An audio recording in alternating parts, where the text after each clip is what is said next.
Ինդոնեզիայի արևելյան հատվածում վերջին տասնամյակների ամենահզոր երկրաշարժը 7.7 մագնիտուդ ուժգնությամբ ստորգետնյա ցնցումներից հետո Ֆլորենս կղզում իսկական մղձավանջ է սկսվել։ Կան տասնյակ զոհեր, տուժածներ, փլատակներից դեռ մարդկանց են դուրս բերում։ Հազարավոր բնակիչներ կիսամերկ կամ տնային հագուստով ստիպված են եղել լքել տները հաշված վայրկյանների ընթացքում։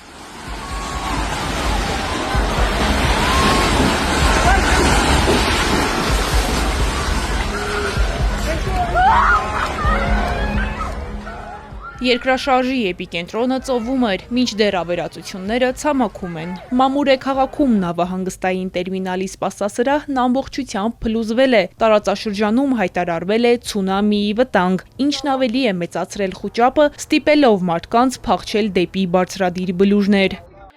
Ամեն ինչ սկսեց ուժգին օրորվել, տունը կարծես շարժվում էր մեր ոտքերի տակ, անմիջապես դուրս թռանք, շատ սարսափելի էր, բոլորը վազում էին ու բղավում, հիմա պարզապես սպասում ենք այստեղ, փողոցում, որ վտանգն անցնի, վախենում ենք նորից տուն մտնել։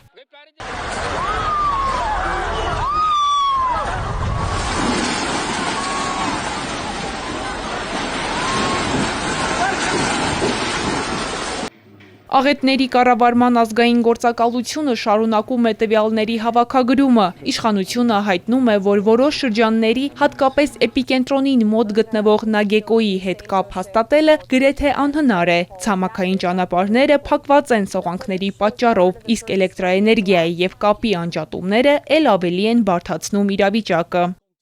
Մենք արդեն դուրս ենք բերել մի քանի մարմին, ծանր վիճակում գտնվող մարդիկ էլ կան, սպասում են այս շրջաններից թարմ տվյալների։ Կապի միջոցները բավարար չեն, ենթակառուցվածքները վնասվել են, փորձում ենք արագ հասնել բոլոր այն վայրեր, որտեղ ամենաշատն են ավերածությունները։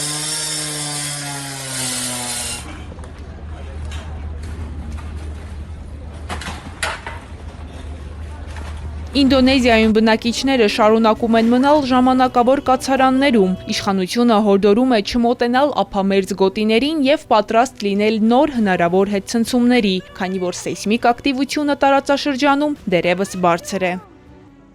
Ալինա Սահակյան, Էպիկենտրոն։